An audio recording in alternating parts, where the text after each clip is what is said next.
This is WNSC, University of Central Florida, Orlando, and you're listening to Box Office Breakdown. I'm Ryan Hill. And I'm Dylan Johnson. Today we're going to be talking about the box office numbers from last weekend and our box office predictions for this upcoming weekend. We'll also be giving our reviews of Jordan Peele's Us and the upcoming addition to the DCEU, Shazam. And we'll finish the show with the game scoreboard and the name, the classic movie of the week. The time is 4 o'clock. See anything good recently, Ryan? I haven't. I really wanted to see the Motley Crue film, The Dirt, which we've talked about before. It's on Netflix, but I haven't had the opportunity to. People are painting my house, and it's right next to my room, and so I didn't want to die from the fumes, so I have not had the opportunity. But we've definitely had some stay in and watch a movie weather lately, so what more can we see on that? Certainly. We're going to have some rainy days over the next week with partly cloudy days and nights. The temperatures will range from the high 50s at night and between the high 70s to the mid 80s in the day. Get your umbrellas ready. What about traffic today, Ryan? All right. Well, looking at the parking availability, we have 92% for Garage C. Garage B is at 82%, and Garage H is at 81%. All other garages are pretty much a fair bet. And moving on now to our movie news, we have some breaking news regarding the Jussie Smollett case that we, just like everybody else, has been following these past weeks. Dylan?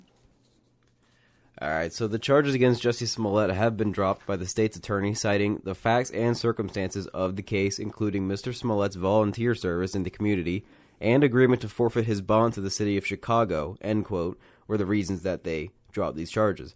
The bond was placed at $10,000, which he has now forfeited, and the key to remember is that the state attorney, Kimberly M. Fox, is not exonerating Jussie Smollett. Yeah, that's right. And we've been looking at it more, and it appears like the FBI will be investigating this case to see exactly why the charges were dropped, because, of course, there's still allegations, and nothing's been proven, but nothing has been exonerated either, but it really seemed like that was the case, that Jussie Smollett had done what he was alleged of doing, and so it's very interesting that these charges were dropped, especially like so soon. I think it's only been 4 weeks since he was actually arrested. Yeah, absolutely. So we're going to be following this case a lot closer now and seeing what Kimberly M. Fox, the state attorney, has to say about why these charges were dropped and the further existence in this case, about what Jussie Smollett has to face in the future, although there won't be any criminal charges as of right now. Mm-hmm.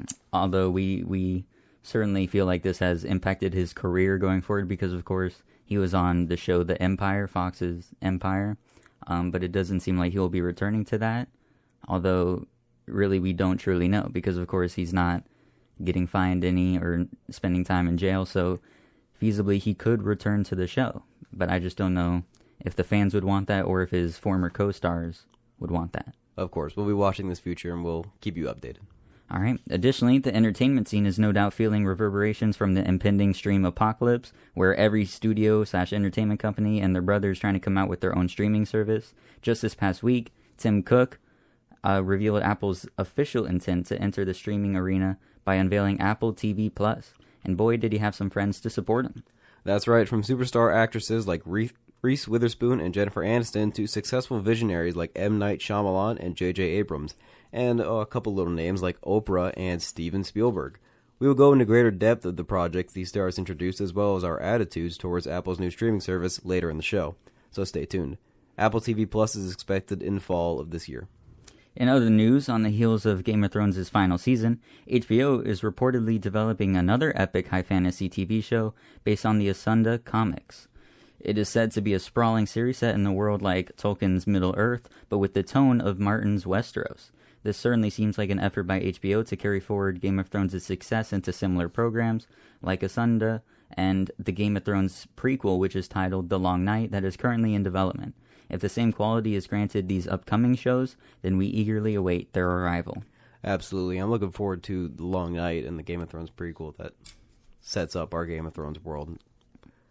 And as new shows rise, old shows end. Supernatural, CW's widely popular hit TV show centered on two demon/monster/you-name-it hunting brothers, Dean and Sam Winchester, played by Jensen Ackles and Jared Padalecki respectively, is officially going to end after its 15th season.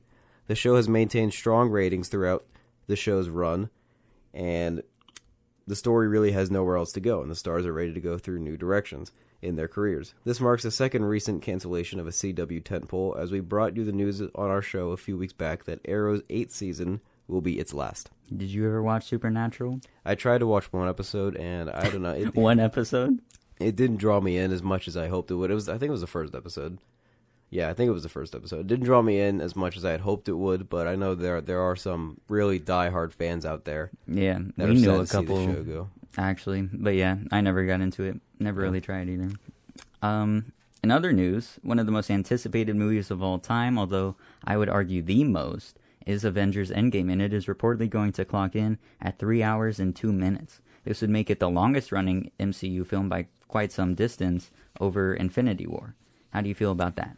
I think that's amazing. This movie is going to be a colossal feat, and as you said, Endgame is a highly anticipated film. I don't think the runtime is going to turn viewers off, and if 3 hours is needed to properly wrap up the stories of Captain America, Iron Man, Thor, Hulk, Hawkeye, and Black Widow, then I completely welcome it. They have a lot of story to tell, and if they rush it, it won't feel natural, and it won't be as good as is taking their time with it. So I'm glad that it's a little over 3 hours. That's right. I think we need the time for the action as well as for the emotional moments, and it's certainly going to be very emotional. You're definitely going to want to avoid getting a large drink going into the theater for that one, because you don't want to miss it for anything. That's right. And finally, some trailer talk. A trailer for the new Dora and the Lost City of Gold dropped this week. It is set to release August 2nd of this year, and it seems like it's going to be for the tone of Tomb Raider meets Nancy Drew. Have you seen it? I did, and while I know that it wasn't necessarily made for me or those in my demographic or age group, it does not look very good to me. The CGI on Boots in particular was pretty terrible. I saw no swiping nor a swiper, and it just overall looks rough. I mean, it looks better than some of the other Disney movies that have come out recently, and I think overall it shouldn't be too bad. Isn't it? Nickelodeon, yes, thank you. Kids are gonna like it. It's gonna be enjoyable for them, and in terms of quality, it won't be as bad as some of the other Nickelodeon movies we've seen, like the Timmy Turner movies. Oh God, that were pretty bad. So I mean, I'm all for it. It should be okay. We'll see what happens. Yeah, we'll definitely see. All right, we'll now take a look at the box office numbers for this weekend. For March 22nd through the 24th, and there's no doubt about it that Jordan Peele's second directing venture, Us, is the dominant picture. It accumulated a staggering $70 million for its opening, far and away beating out the industry projections and proving once again that the 2019 movie season is finally kicking into gear. More on Us's historic opening later in the segment, but how did Captain Marvel do this week, Dylan? Well, Captain Marvel is, of course, still doing well at the box office, pulling in $34 million in her third week. And many films wish they could achieve in their premiere weekend. This puts Captain Marvel at over $320 million domestic and $900 million worldwide. Next week, we just might be bringing you all the news that 2019 has its first inductee to the $1 billion movie club. That is exciting news. Wonderful news, actually. And far behind Captain Marvel is Wonder Park with a meager $8 million in its second weekend. And 5 Feet Apart is number 4, also with $8 million. Number 5 is How to Train Your Dragon 3, and it is $10 million away from reaching $500 million at the worldwide box office. Medea Family Funeral got number 6 with $4 million. No Manches Frida 2 came in 7 with $1.7 million. We should note that Shazam's early screeners this past weekend garnered $3.3 million, and thus surpassed Frida 2 in each of the following films in its weekend gross. Gloria Bell from A24 rocketed into the top 10 in its third weekend, $1.6 million. The Julianne Moore film had a very strong expansion with a 352% increase from last week. Wow. Lego Movie 2 is $1.1 million richer this weekend. Rounding out the list at number 10 is Alita Battle Angel, which you'll be happy to know just reached $400 million worldwide, making prospects for a sequel that much brighter. And more importantly, by a margin of $200, Alita has finally surpassed Green Book in its domestic gross. How you feel? Oh, love that. Love that a lot. $200, worth it. I know it was you that just went those extra 4 times. I also loved Us, and there's a lot to celebrate about that film's opening weekend. It was the third largest opening of all time for an R-rated horror film, behind last October's Halloween at $76 million and last September's It at $127 million. But do take into account that Us is an original, while both aforementioned films were based on existing properties. Us's success is even more incredible when you fully take in that it is an original property that had an opening. Here's a mind-blowing stat. It is the biggest opening for a live-action original since Avatar. We're not talking about horrors. We're just talking about originals in general, live-action originals. And, of course, it's since Avatar, which had 77 million back in 2009. But, I mean, that's crazy, and it indicates the trend that we all know that Hollywood has adopted sequels and remakes and reboots over really original titles because that's far more lucrative and it's a better investment, essentially. And as a side note, 9 of the 10 biggest openings belong to a Disney property. That is truly astonishing, and of course we'll be tracking Us's climb in the following weeks to see if it can carve out a lucrative run like Get Out did. Remember that Jordan Peele's Oscar-winning debut opened with $33 million and went on to get $176 million domestic total. If Us can keep a good hold and remain as a counter-program to upcoming flicks like Dumbo and Shazam, then it should be able to match and surpass Get Out's success. And next week's lineup seems like it will help Us in that effort, as only Dumbo opens wide.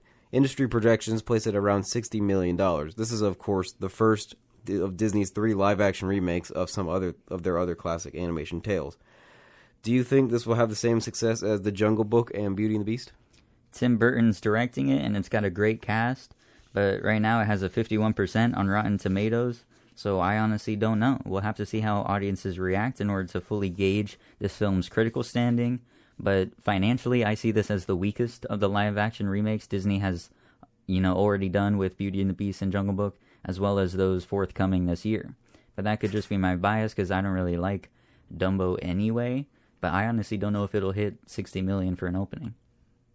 Well, I was never a big live-action remake fan in general, so I do not think it will be critically successful, but I'm sure it will be financially successful because Disney always is financially successful, and there's not a lot of family movies out right now, besides maybe Captain Marvel if you want to take your kids to a superhero movie, but the Lego Movie 2 has been out for a while, How to Train Your Dragon 3 has been out for a while. They need a new kids movie, and I think Dumbo can fill in that spot because everybody knows Disney is always family-friendly, and they're just going to take their kids to a Disney movie, even if it's Dumbo or anything else. Well said. Now we're going to take a short break, but when we come back, we have reviews of Us and Shazam, so don't go anywhere. This is Box Office Breakdown on WNSC, University of Central Florida, and you're listening to Uptown Girl by Billy Joel.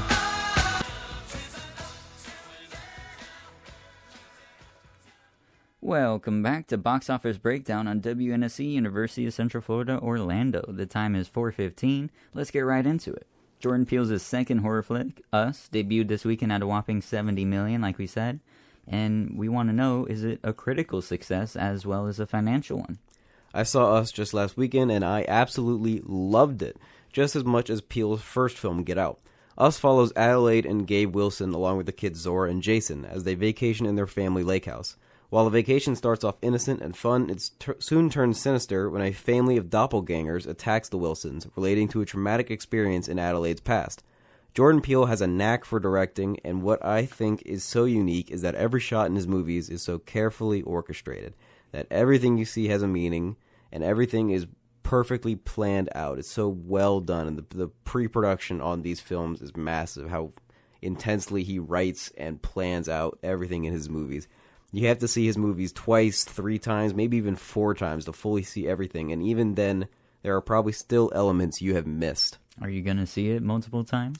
I might see it multiple times. I don't know if I'll see it again in theaters, but I'll certainly be making the purchase, getting this movie for myself, maybe even Redbox before that happens, because I have to see it again, of course. It's just so good. So I'll probably be making the purchase and buying this one for myself. And you mentioned Get Out. Did you see Get Out multiple times in theaters?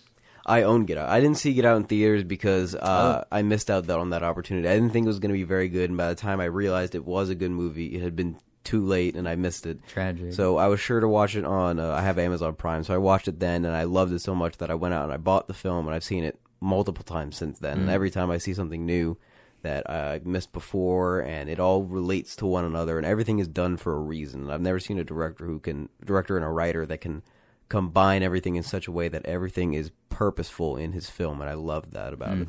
Would you say, since you mentioned Get Out, do you think you loved Us more than Get Out? Us received, of course, a 95% on Rotten Tomatoes right now. Get Out received a 98%. And of course, Jordan Peele received an Oscar for Best Original Screenplay for Get Out. Do you think that, Us will live up to that sort of standard of success? I would not say I liked it more than Get Out, but I also would not say I liked Get Out more.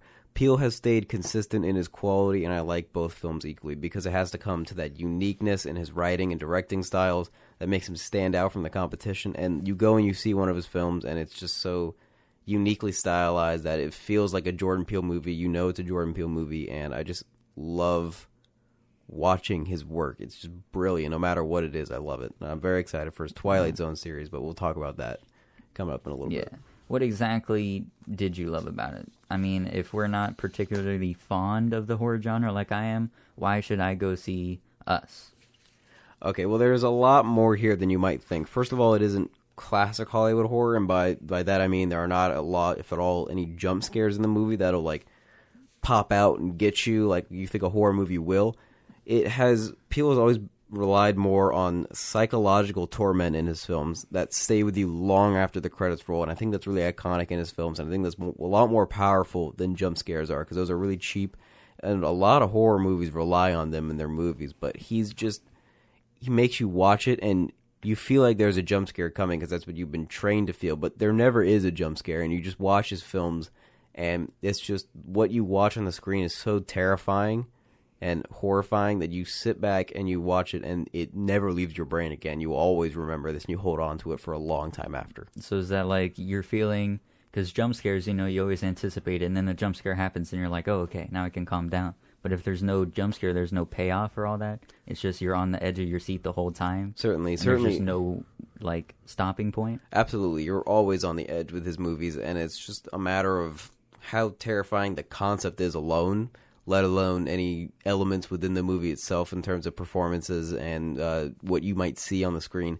It's just horrifying to think about alone, and then the reality of it, seeing it on the screen, is even more terrifying because you have all these actors that play out these parts, and you have the visuals that he gives you that are symmetrical and just unnerving and just absolutely strange that you've never seen before.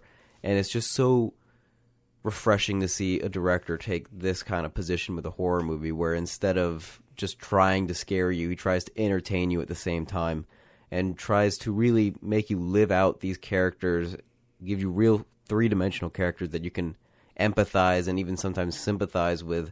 And so that really takes a toll on the audience as they watch these movies, because you relate so much to the characters and you care so much for them.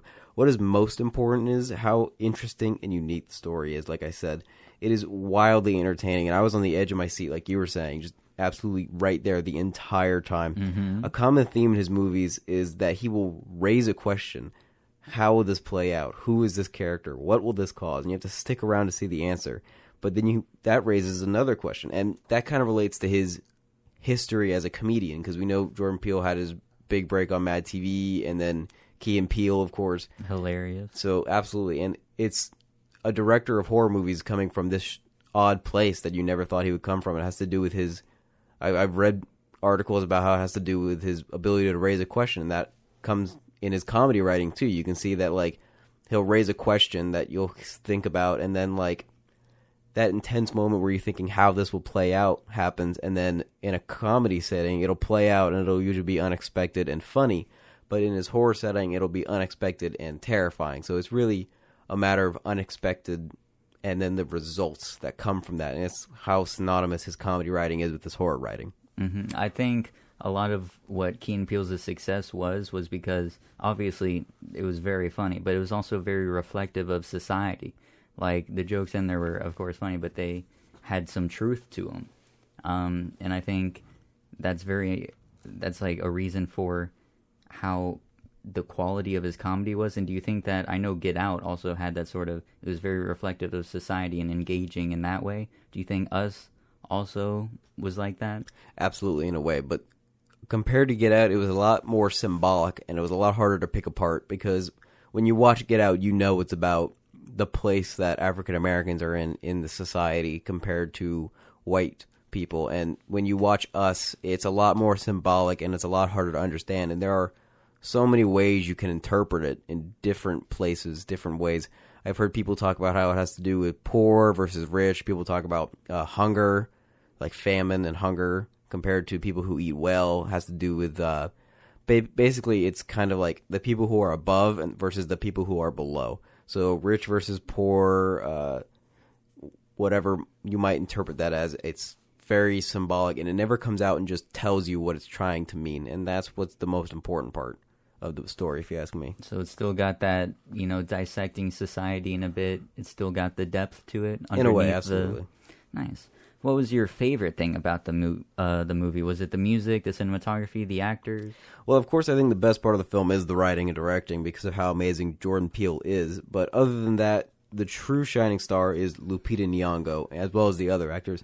Her performance is, as the dual role of Adelaide and Red, is haunting and well-balanced between the two. It is hard to convince an audience that one actor is actually multiple roles, but the cast does surprisingly well, especially Nyong'o.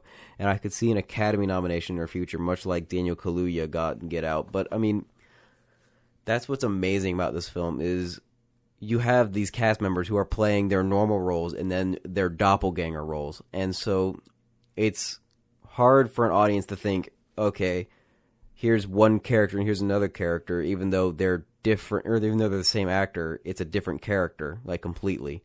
And that's hard to get across, especially like people do it in comedy settings, and it's a little harder to get across there. But here it's such a serious tone that when you watch this movie, you really think Adelaide is her own person, and Red is her own person, and then Gabe is his own person, and Abraham is his own person.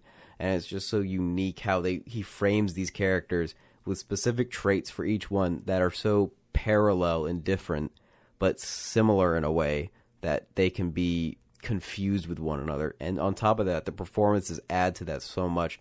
These kids in this movie, because there's 2 child actors in this movie, and they're just phenomenal in their roles. They played dual roles as well. 3, I guess, if you count young Adelaide and young Red.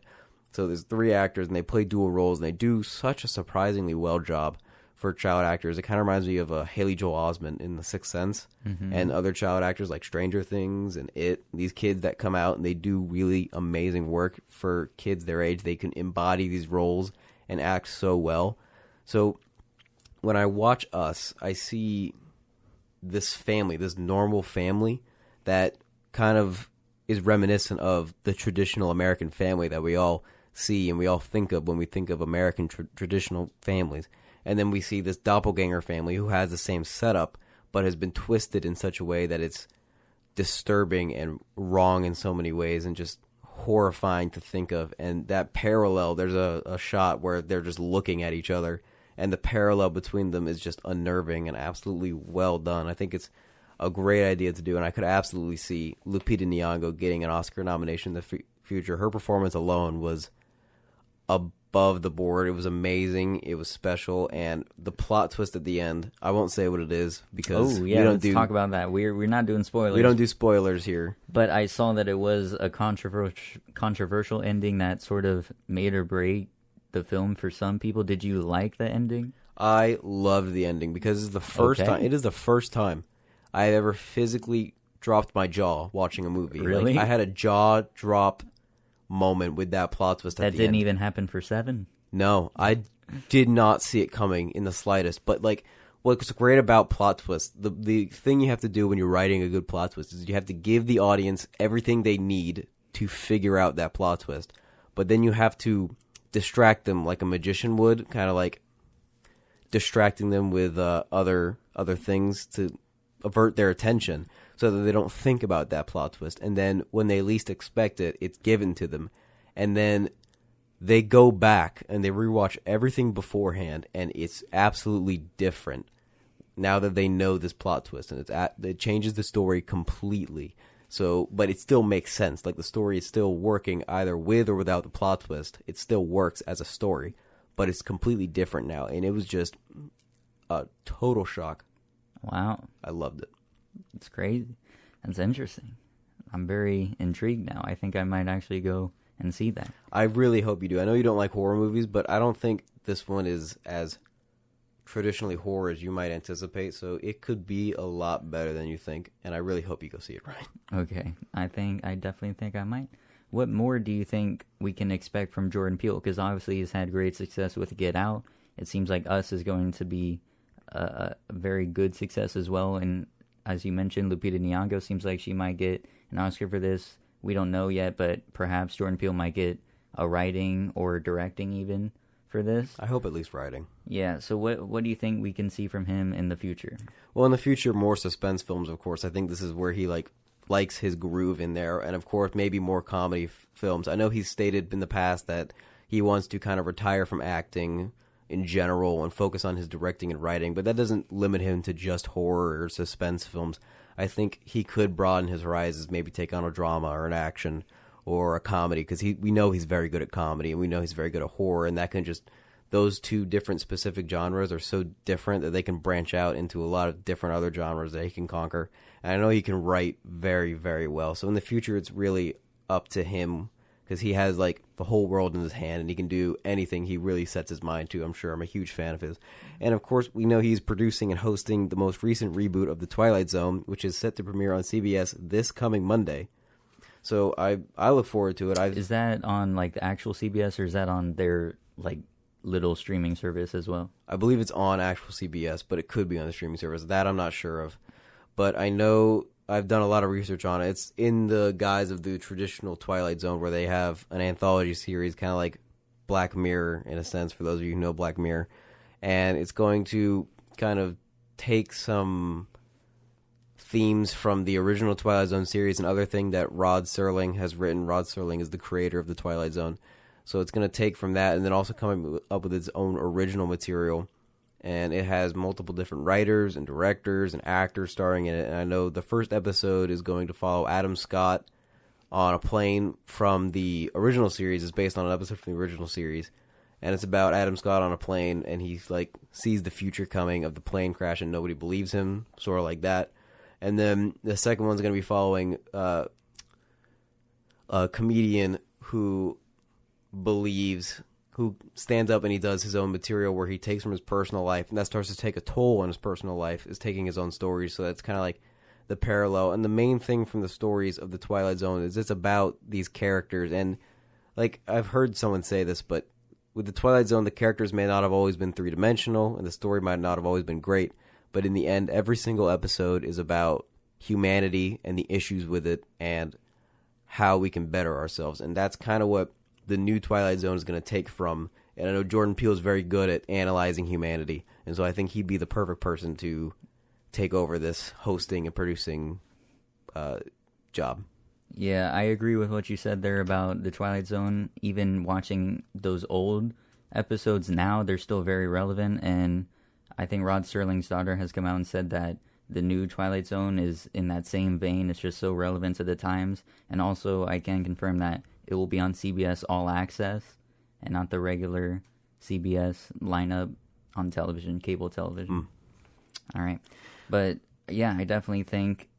What did you actually give it for your rating? For Us, overall, Us is a horror classic, and I look forward to what Jordan Peele has to offer next.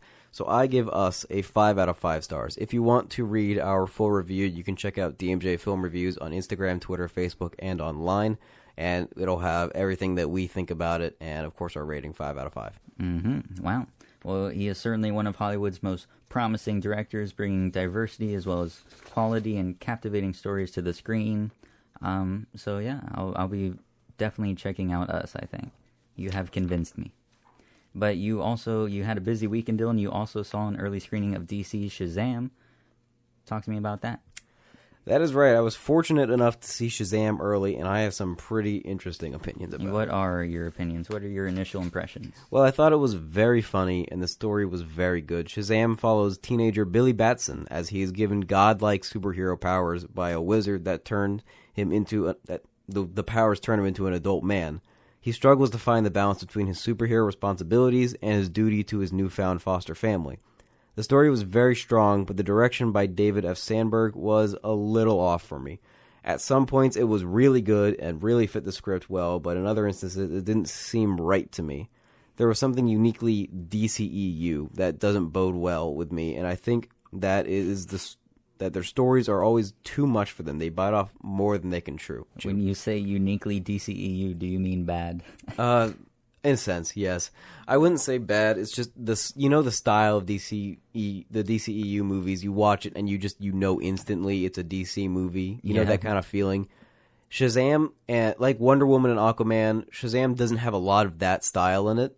Mm-hmm. It doesn't have a lot of that like Zack Snyder style. Zack Snyder intense in your face kind of action that you would expect from a DCU film that's just like overbearing and too much and kind of gross looking. It doesn't have a lot of that, but it has just enough to where it puts me off a little bit, and I didn't like it as much. All right. I know you just were sort of going into that, but compared to other recent additions to the DCEU, which is DC Extended Universe, for those that don't know, how does Shazam stack up? Shazam is a strong addition to the DCEU, and I think it bodes well for their future. It stands among the likes of Wonder Woman and maybe Aquaman, like I was saying, as the better half of their films. However, it is still a long distance away from the quality we have come to expect from Marvel movies in the MCU. I think the DCEU can get there. They just need to experiment more like they did with Shazam and try to find a good balancing point to stand strong on.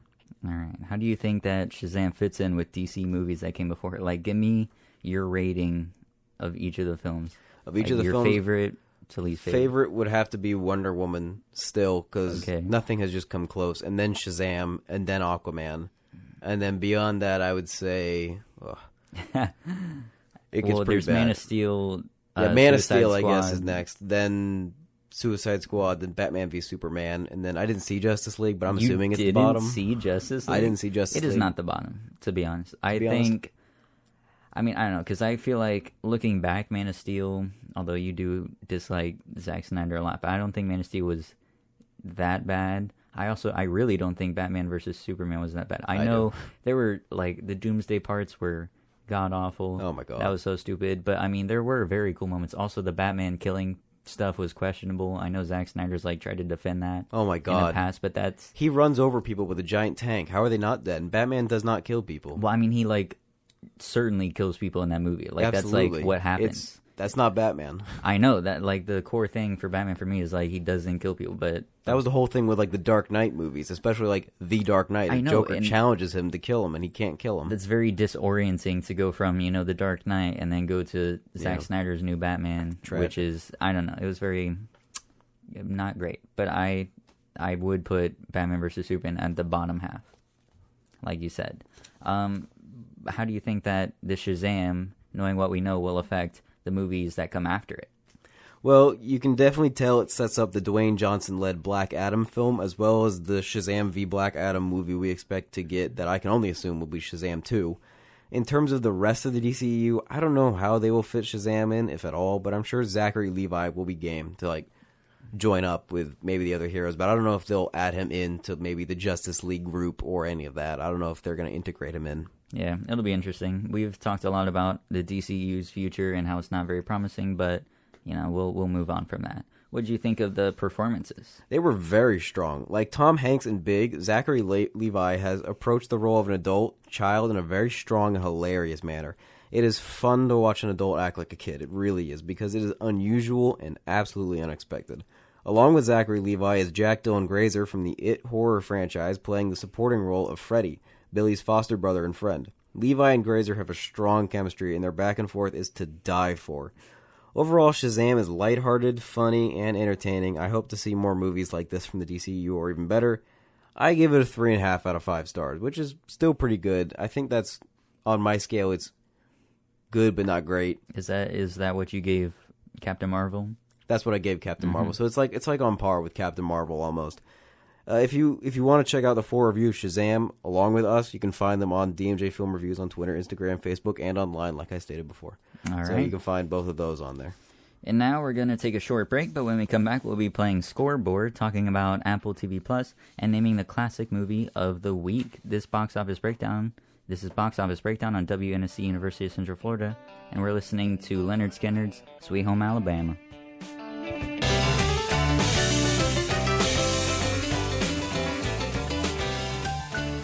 Welcome to Box Office Breakdown, WNSC, University of Central Florida, Orlando. The time is 4:42, and that was Sweet Home Alabama by Leonard Skinner.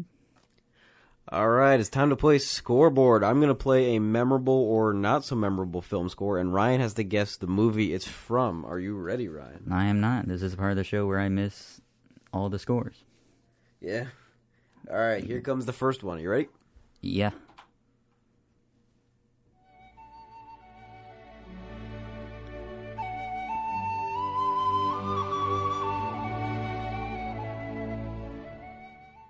What is it, Ryan? Shia. Is that from Lord of the Rings? It is from Lord of the Rings. All right, Yes. 1 point for Ryan. That's 1 point. All right. Here comes the second one.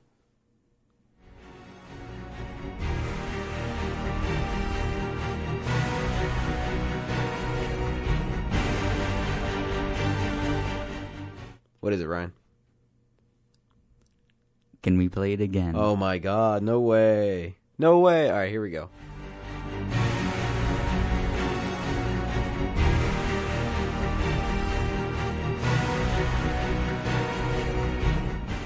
What is it, Ryan? Can you give me a hint? All right, it is an epic movie that came out in 2010, I believe, and garnered up a lot of popular attention. People liked it. People were educated and entertained at the same time. It was intellectually stimulating and action-y. Inception? It was Inception. Yeah. There you go. I would not. I mean, I don't know the score for Inception that well, but that is a fantastic film. Absolutely. All right, here comes the next one.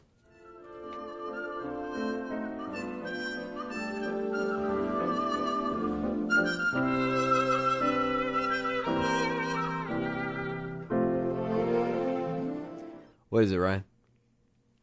I'm going to have to use my second hint. Oh, no. You want to hear it again? No, just give me the hint. This is to give you the hint. Okay, it's an animated movie. One of people's favorites. Very heartwarming, very heart-touching. Sad in the first few minutes. Did we see this? Up? Up? Yeah. I can't believe you couldn't get that. All right. Here's one. I got it. I don't know if you can get this one, but we're going to try.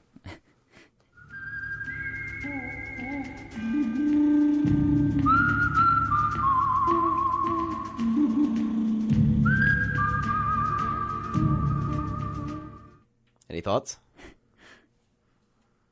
I mean, it's obviously a Western. Yes. Is it an old one or is it a new one? That's an old one. Is it okay? I feel like if you guessed, you could probably get it right. The good, the bad, and the ugly? Absolutely. Oh, yes. This one you might The movie get. you love. This one you might get. I'm a fan of the book, but not so much a fan of the movie.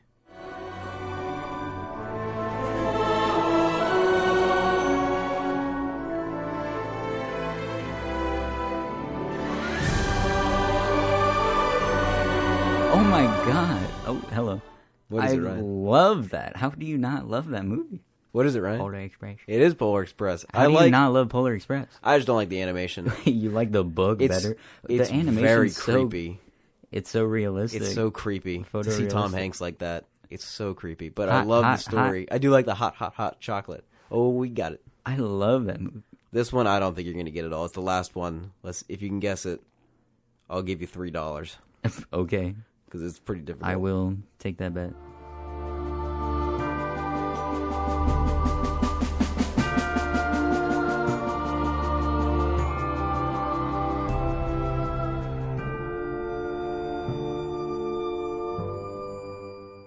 Do you have a guess for me, Ryan?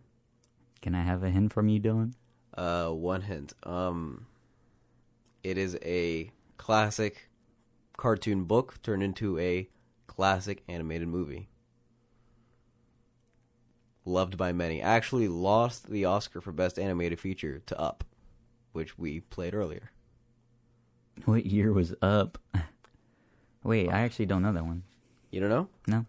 Fantastic Mr. Fox by Wes Anderson. Oh my god, you love Wes Anderson. I do. I'm so sorry. I'll give you 3 points for Shire, Up, and Good, Bad, Shire. and the, I'm sorry, Shire, Good, Bad, and the Ugly, and Polar Express. I'll give you 3.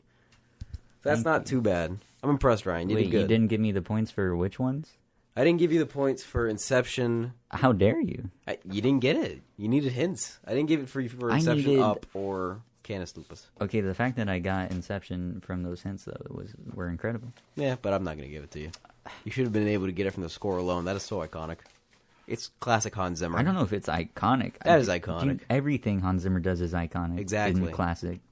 That's unfair. Anyway, All right, earlier in the show, we mentioned Apple's new streaming platform, Apple TV Plus, which in an event on Monday unveiled its preliminary lineup of shows that will be available when the service launches this fall.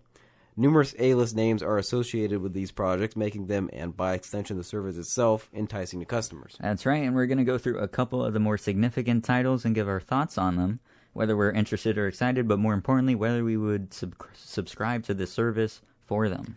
First, Spielberg himself is reviving an old 1985 television anthology series, Amazing Stories, that he created, which itself was based on a science magazine of the same name that inspired the masterclass director when he was a kid. Its objective to transport the audience to worlds of wonder through the lens of today's most imaginative filmmakers, directors, and writers. This series' revival is, of course, reminiscent of the Twilight Zone's revival in wake of the Netflix's pioneering Black Mirror, and it will certainly be interesting to see how these shows take the same premise in different directions. The premise being an anthology series of unique stories telling different things, but I'm not sure if Amazing Stories will be as themed as Black Mirror or Twilight Zone in terms of the dark tone of those stories, but Amazing Stories should be an interesting anthology series in terms of like adventures and sad stories and funny stories and sometimes scary stories like Twilight Zone or Black Mirror. What do you think? Yeah, I think we can definitely make the comparison with Black Mirror and the original Twilight Zone with, the anthology aspect. It seems that Amazing Stories, like you said, might be going more for wonderment rather than the eerie, reflective of society, off-putting kind of scary-ish stories that has so distinguished Mirror and Twilight Zone. And if that's the case, I really believe that it can make a name for itself. But I'm not going to be on the edge of my seat waiting for it, to be honest. Also, let me ask you before you move on, what do you think of how people have reacted to Spielberg joining Apple TV Plus? Because like we covered on the show recently, he is trying to, curtail Netflix's Oscar prospects and eligibility. And then all of a sudden he comes out on stage to support another streaming service. So what's your thoughts on that? I don't think he's hypocritical because he's trying to defend the Oscars from streaming movies. I disagree with this opinion that I think Netflix movies should, of course, be eligible for the Oscars. But I think by no means is his teaming with Apple Plus degrading his argument. I think the main attack on his argument is that these are real filmmakers making real high-budget films, high-quality films, and they deserve the praise that they should get in terms of the amount of effort going into these movies. Mm-hmm. Yeah, I just think that's something that I know was brought up, and we should mention that Apple TV Plus, as its name might tell you, is not necessarily making movies, so it's not like those would be eligible for Oscars anyway, so it's not necessarily a one-on-one comparison. But of course. Yeah. Next, we have The Morning Show with Reese Witherspoon, Jennifer Aniston, and Steve Carell. And no, it's not a Today or Good Morning America, rip-off with those faces actually delivering you the news while you make your coffee, although that would be pretty awesome to see Steve Carell saying good morning in the morning. That'd be pretty fun. I would watch it for that. I know, it'd be incredible. But it's actually a drama focusing on the lives of people who lead that daily ritual of waking Americans up through the television screen, as well as the unique struggles and challenges that the women and men face in such a line of work. The premise, to me, sounds engaging, and of course the cast looks brilliant. I am certainly interested in seeing how this turns out. You, Dylan?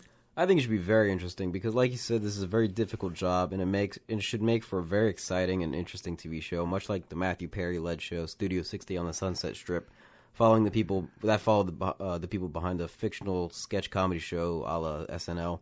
The series was written by Aaron Sorkin and achieved a lot of critical acclaim, but it was canceled too early. I think it only got 22 episodes, but it was really good, and it was one of Matthew Perry's best roles, and I think this will be just as good. I know Steve Carell is a strong actor. I know Reese Witherspoon is definitely a strong actor. I know Jennifer Aniston is a strong actor. So it has a lot of power coming into this production, and I think it'll be fun to see, especially seeing Steve Carell step back into his TV role. And, of course, it's a drama, but even dramas have a little bit of funny comedy moments in them, and Steve Carell and Jennifer Aniston are powerhouses in the comedy world. Reese Witherspoon, too. Yeah, I certainly think they can bring the satire and mix that in with the drama. Absolutely.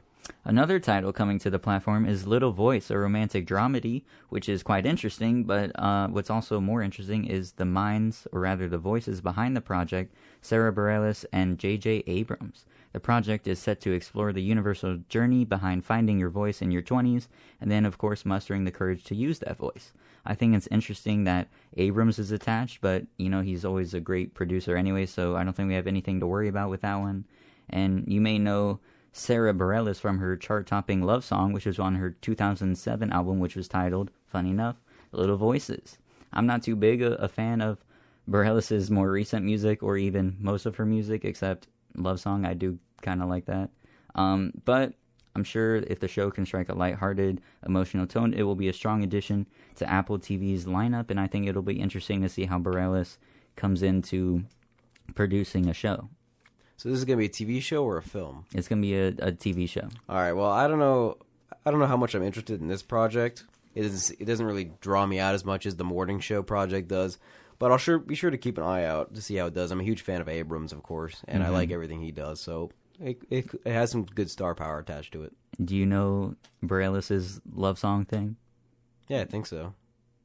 I'm not going to write you a love song. I'm not going to write you there a you love go. song. Uh-oh. Yeah. Don't sing it, Dylan. It might hurt the ears. I'm sorry. Apple TV Plus is certainly trying to offer its potential audience a variety of genres, and their futuristic fantasy show, See, is yet another diverse option. Starring Jason Momoa, this series is based around a world in which the human race has lost sight to a virus, and all survivors are blind. Society has had to adapt in new ways, but everything is challenged when twins are born with sight. Written by Stephen Knight, who has worked on Peaky Blinders, this certainly has a riveting concept and an enticing lead. What are your thoughts on it, Ryan? I do like Momoa, and this seems like it'll be the closest he's come to his Khal Drogo part, which he had in Game of Thrones, which I feel like a lot of people were a fan of. That's where he really kicked off his career in recent years. I'm interested in the concept, but there are so many fantasy shows that are in development, like we mentioned some at the top of the show, plus there's the Lord of the Rings ones that's in development at Amazon. Yep. So for me, this is really on the bottom of that totem pole. I'm very intrigued by this because I love Jason Momoa and the concept seems intriguing. I'm just worried, like you said, it's kind of on the bottom of the totem pole, and I'm worried that it'll be too similar to something like Bird Box, which was not good at all. I mean, because you got people walking around blind, doing things blind. Yeah. I'm not trying to push that message forward because I remember the Bird Box challenge was disastrous. Oh, yeah. As we all know, right. it was terrible. And I don't want to push that message further, but I mean, the concept is intriguing and I can see it being really well done, but I'm more looking forward to other things like the Game of Thrones prequel and the Lord of the Rings series. So this is, it's at the bottom of the totem pole for me. I don't think it's as intriguing. And finally, Oprah Winfrey has entered the game with numerous projects in development at Apple TV+, including a docuseries that focuses on sexual harassment in the workplace called, I believe, Toxic Labor, and then mental health issues that are affecting today's individuals. Additionally, a series that we know absolutely nothing about, but is probably one of the more intriguing ones that we have seen, is an untitled, concept unknown drama series from Damien Chazelle. He's expected to write and direct each episode, which I know is piquing the interest of many of our listeners. Damien Chazelle is, of course, the Oscar-winning director behind Whiplash, La La Land, and First Man. There's no doubt his series will be one of quality and creativity. What do you think, Dylan? I'm probably the biggest Damien Chazelle fan of all time because I avidly follow his work to death. I love everything he directs because he's so forward-thinking. His writing is typically good, but it has had some downer moments. I'll admit to that, like The Last Exorcism Part 2 or Grand Piano, which I think he just took, to promote himself further as a writer. Neither of which were good, but I have high hopes for his future because I'm sure he can tackle the TV world too, just like he's dominated the film world in the past few years with Whiplash and La La Land and First Man too. Yeah, this is an exciting time for entertainment industry, but a sad time for consumers' wallets. With many streaming services crowding the markets, it's going to be increasingly difficult for these providers to find a way to distinguish their platforms and appeal to consumers. We will have to see how it all turns out and whether Disney or Apple TV Plus will be able to make a substantial dent in Netflix's domination. And next, we're going to name our Classic Movie of the Week. Each week, we induct one movie into the Movie of the Week list as a classic. What is this week's Movie of the Week, Ryan? This week we are inducting Silence of the Lambs, one of the greatest horror/suspense movies of all time. Silence of the Lambs follows an FBI cadet, Clarice Starling, played by Jodie Foster, as she tries to hunt a serial killer known as Buffalo Bill, using help from a notorious serial killer and former psychiatrist Dr. Hannibal Lecter, played by Sir Anthony Hopkins, of course. Directed by Jonathan Demme, the film is known for its intense themes, incredible acting, and powerful climax. In 1992, Silence of the Lambs won the Big Five awards at the Oscars, taking home Best Actor for Hopkins, Best Actress for Foster, Best Director for Demme, Best Writing Adapted for Ted Tally, and Best Picture. This made it the third to win the Big Five after It Happened One Night and One Flew Over the Cuckoo's Nest. Silence of the Lambs has rooted itself into popular culture, and Anthony Hopkins' turn as the villainous Dr. Lecter has become an icon and a staple of the horror genre. Demme uses strong German expressionism to convey the dark tones of the story, but experiments with the tropes by shining light on our characters for the full truth behind their actions. A true classic of the horror genre and a film that inspired multiple sequels and a television show, Silence of the Lambs is an instant classic and truly unforgettable. If you would like to make a recommendation for the Classic Movie of the Week list, you can email us at boxofficebreakdown@gmail.com. That was our Classic Movie of the Week, and now we're going to take a look ahead at next week. Of course, this Monday is Jordan Peele's upcoming Twilight Zone series premiere on CBS, the All Access channel. Along with that, Disney's Dumbo is supposed to be a lighthearted film for the whole family, though we don't know if it'll be critically successful, but I'm sure the kids will like it. Our movie recommendation this week is, of course, Us, said to be a fantastic horror movie by, Dylan here, as well as many other critics, and a strong follow-up to Get Out. If you're looking for something a little less scary, Captain Marvel is still in theaters. And if you are in the mood for a rom-com, Isn't It Romantic and 5 Feet Apart are your best options for this weekend. And also, if you want to see another rock biopic in the vein of Bohemian Rhapsody, you can catch The Dirt following Motley Crue on Netflix. We are at the end of our show now, and we'd like to thank our listeners for tuning in. We would also like to thank Lillian Snyder for co-writing this week's show with us. Box Office Breakdown is brought to you by WNSC, University of Central Florida, Orlando. If you would like to give your thoughts on the show, you can email us at boxofficebreakdown@gmail.com. Our main title theme is Tongue and Beak by Sid Dale, and our outro music is Cool Daddy Charm by Heinz Keisling. And of course, be sure to tune in next Thursday from 4 to 5. Thank you for listening.